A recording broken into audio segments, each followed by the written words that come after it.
मैं शासन में बैठा हूं, मुझे मालूम है इस प्रकार से रुपया इतनी तेजी से गिर नहीं सकता।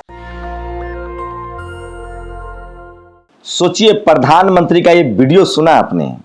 जब रुपया गिरता है तो देश का साख गिरता है, लेकिन अब इस देश की फाइनेंस मिनिस्टर कह रही हैं कि रुपया गिर रहा है तो डॉलर मजबूत हो रहा है। आज सुब्रमण्यम स्वामी ने बड़ा बढ़िया तंज किया है। कहा है कि जब भारत मैच हार जाए तो बोलिए कि पाकिस्तान जीत गया, भारत हारा नहीं, ये नहीं बोलना है। मतलब कमाल का लोग है, मतलब कमाल की फिलॉसफी है। आज सोशल मीडिया पर सबसे ज्यादा वायरल हो रही हैं देश की फाइनेंस मिनिस्टर निर्मला सीतारमण। वही जो कहती थी कि मैं प्याज नहीं खाती हूं, वही जो कहती थी कि मैं लहसुन नहीं खाती हूं, और वही कहेंगे कि अब मेरा डॉलर से क्या लेना देना है। नमस्कार, मैं शंभू कुमार सिंह और आप देख रहे हैं नेशनल दस्तक। सोशल मीडिया की वो तमाम वायरल खबरें जो आपके लिए मैं लेकर आया हूं। सोचिए, मेरे घर 14 घंटे सीबीआई की रेड। एक बार फिर से बीजेपी ने आम आदमी पार्टी के खिलाफ मोर्चा खोल दिया है। सिसोदिया को कल सीबीआई ने बुलाया है। इसका इस्तीफा नहीं लेंगे, एक दलित मंत्री का इस्तीफा ले लेंगे। दिलीप मंडल विजनरी पत्रकार, उन्होंने लिखा है कि राजेंद्र पाल गौतम का इस्तीफा लेकर आम आदमी पार्टी ने गलती कर दी है, अब सिसोदिया की भी बलि लेंगे। तो बीजेपी से वो जो डर गया वो गया। केजरीवाल ने अपने पैर पे कुल्हाड़ी मार ली है। हिंदू धर्म के नाम पर तो वोट मिलना नहीं है, शेड्यूल कास्ट का वोट उनको जरूर नुकसान होता दिख रहा है। महंगा प्याज महंगा है तो खाना बंद कर दीजिए, नौकरी नहीं है तो लोन ले लीजिए, रुपया कमजोर नहीं हो रहा है, डॉलर मजबूत हो रहा है। इस तरह के तंज किए जा रहे हैं। और सोचिए, देश के केंद्रीय मंत्री रामदास अठावले ने 22 प्रतिज्ञा को दोहराया है। मतलब मोदी जी से भी ज्यादा कट्टर मनुवादी अरविंद केजरीवाल साबित हो रहे हैं। तो क्या मोदी जी इस्तीफा लेंगे? नहीं, बिल्कुल नहीं। और सुना है आज जयपुर में, सोचिए जयपुर की कुर्सियां देखिए, लाखों लोगों ने धम्म की दीक्षा ली है। जयपुर की कुर्सियां हैं। मैं जम्मू में मैंने देखा है, हजारों लोगों ने धम्म की दीक्षा ली है। और सोचिए, थोड़ी बहुत सन बची या देश बेचने के साथ साथ वो भी चली गई। याद करिए, जब मोदी जी गुजरात के मुख्यमंत्री थे तो कहते थे रुपया गिरने से देश का साख गिरता है। राजेंद्र पाल गौतम लगातार हमलावर हैं। निर्मला सीतारमण चारों तरफ से गिर गई हैं। बीएसपी के युवा नेता आकाश आनंद ने ट्वीट किया है, भारत वैश्विक भुखमरी सूचकांक में 107वें स्थान पर है। मायावती ने भी गिरते रुपयों को लेकर चिंता जताई है, 82 रुपए का आंकड़ा पार कर गया है। तो लगातार बीएसपी सुप्रीमो मायावती और आकाश आनंद जो है वो सरकार पर हमलावर है। और सोचिए, लोग कह रहे हैं कि हरियाणा में एक सीट का चुनाव है तो राम रहीम को पैरोल दे दिया, गुजरात में विधानसभा चुनाव है तो रेपिस्टों को जेल से निकालकर और टीका चंदन किया गया है। ये लोग समझ रहे, हरियाणा के साथ भेदभाव की खबर एकदम झूठी है। गुजरात में पूरे राज्य में चुनाव है, इसलिए वहां 11 बलात्कारियों को छोड़ा गया, और हरियाणा में एक सीट पर चुनाव, इसलिए राम रहीम को बाहर किया गया है। और Congress JNU never fails.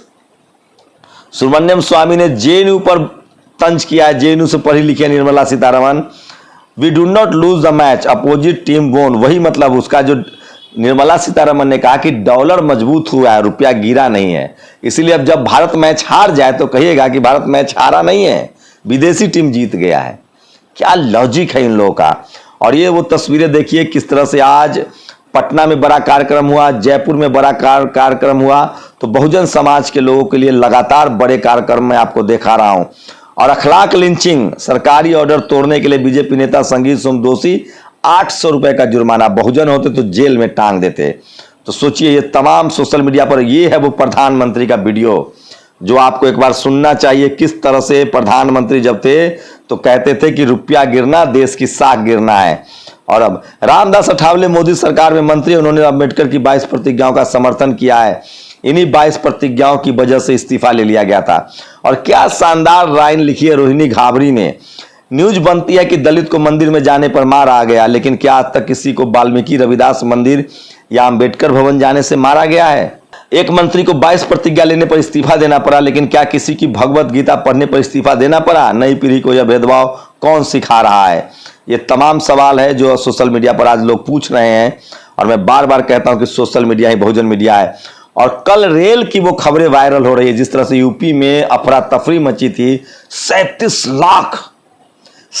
Lakh युवा बेरोजगार हैं जो नौकरी के लिए एग्जाम नहीं था, पेट का एग्जाम था, वो एग्जाम पास करने वाला नौकरी का फॉर्म भरेंगे।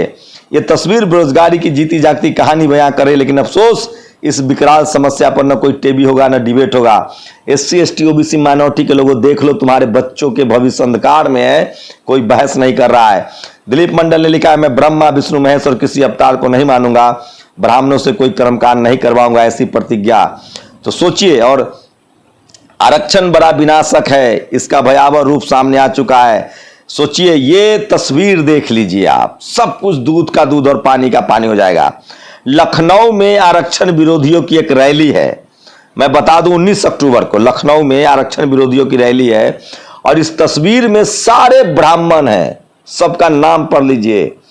एक ठाकुर समाज से, मैं फिर कह रहा हूं, इस देश में ठाकुर समाज में फिर भी न्याय करने की क्षमता है। महाराणा प्रताप लड़े थे, VP सिंह ने आरक्षण के पक्ष में खड़ा हुआ, अर्जुन सिंह आरक्षण, सवर्णों में, ठाकुर समाज में, कायस्थ समाज में लोहिया थे, आपको बता जयप्रकाश नारायण थे। ठाकुर समाज में न्याय करने की ताकत है। सिख, मराठा, शिवाजी महाराज थे, तो तमाम किसान जातियों में, लेकिन एक ब्राह्मण समाज के लोग जो हैं, सारे बैनर पोस्टर पर ब्राह्मण समाज के लोग की तस्वीरें हैं। सब जगह आरक्षण, SC ST OBC आरक्षण के खिलाफ ब्राह्मण समाज सुप्रीम कोर्ट जाता है, हाई कोर्ट जाता है, और यही सिस्टम पर कब्जा करके बैठे हुए हैं मीडिया, जुडिशियरी, कॉलेज, यूनिवर्सिटी में। और ये 19 अक्टूबर को जो रैली है, इसमें सिर्फ और सिर्फ ब्राह्मण समाज के लोग बैनर में दिख रहे हैं। तो बहुजनों पहचान लो कि आरक्षण विरोधी कौन है। बोधिसत्व डॉक्टर अंबेडकर रामदास अठावले का है, और वर्ल्ड टॉप रैंकिंग में एक भी भारत के कॉलेज नहीं है, जो मैं ये तस्वीरें दिखा रहा हूं। अमूल दूध जो है वो 2 रुपया महंगा हो गया, ये भी सोशल मीडिया पर बड़ी खबर है, वायरल खबर है।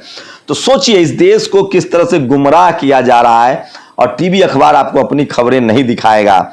तो प्रधानमंत्री, सोचिए, रुपये की कीमत गिर गई है, बेरोजगारी चरम पर है, लेकिन गुजरात में, सोचिए, गुजरात में चुनाव है, हिमाचल में चुनाव है, सिर्फ चुनाव पर बात होती है। मैं बार बार कह रहा हूं कि सोशल मीडिया ही सच्चा मीडिया है, सोशल मीडिया ही बहुजन मीडिया है। तो आज सबसे ज्यादा वीडियो, तस्वीरें शेयर की जा रही है, जो कल यूपी में बेरोजगारी छात्र 37 लाख लोग जो सड़कों पर आए एग्जाम देने के लिए, और जो अफरा तफरी मची।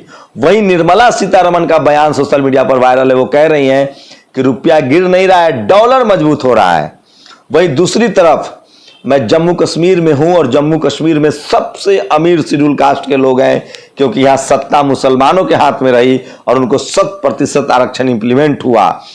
शेड्यूल ट्राइब की स्थिति अच्छी है, OBC की स्थिति बहुत खराब है। तो ये तमाम बड़ी खबरें थी जो सोशल मीडिया पर आज वायरल है, और इसलिए मैं बार बार कहता हूं कि सोशल मीडिया ही सच्चा मीडिया है, सोशल मीडिया ही बहुजन मीडिया है। तो आप लोग अपनी प्रतिक्रिया जरूर दीजिए कि आप लोग की प्रतिक्रिया क्या है इन तमाम बड़ी खबरों पर। और सवाल वही है कि क्या इस देश में आरक्षण विरोधी कौन लोग हैं, उसको SC ST OBC माइनॉरिटी के लोग पहचान कर लें। और अब बात जम्मू कश्मीर की, एक और बात बोल दूं, जो मैंने एक स्पेशल वीडियो भी बनाया है। सबसे बुरी स्थिति में OBC के लोग हैं। अगर हिंदू होने से आपका भला हो जाता, तो OBC जम्मू कश्मीर का हिंदू है, बीजेपी को वोट करता है सवर्णों के तरह, लेकिन वहां आरक्षण नहीं है तो उनको कुछ नहीं मिला। इस देश में जितना संसाधन है, हमारी संख्या 150 करोड़ के आसपास है, 4 से 5% ब्राह्मण समाज के लोग हैं। Media, judiciary, college, university, bureaucracy और बिजनेस पर अब उनका धीरे धीरे कब्जा होता जा रहा है। वैश्य समाज के लोग बिजनेस करते हैं, सबको नौकरियां देते हैं, लेकिन सबसे ज्यादा जातिवाद कौन लोग करते हैं, इसकी पहचान कीजिए। इस पोस्टर से तो लग रहा है कि सबसे ज्यादा ब्राह्मण समाज के लोग आरक्षण विरोधी हैं, और यही इस देश के सिस्टम में बैठे हुए हैं। Judiciary, media, college, university, bureaucracy, business में।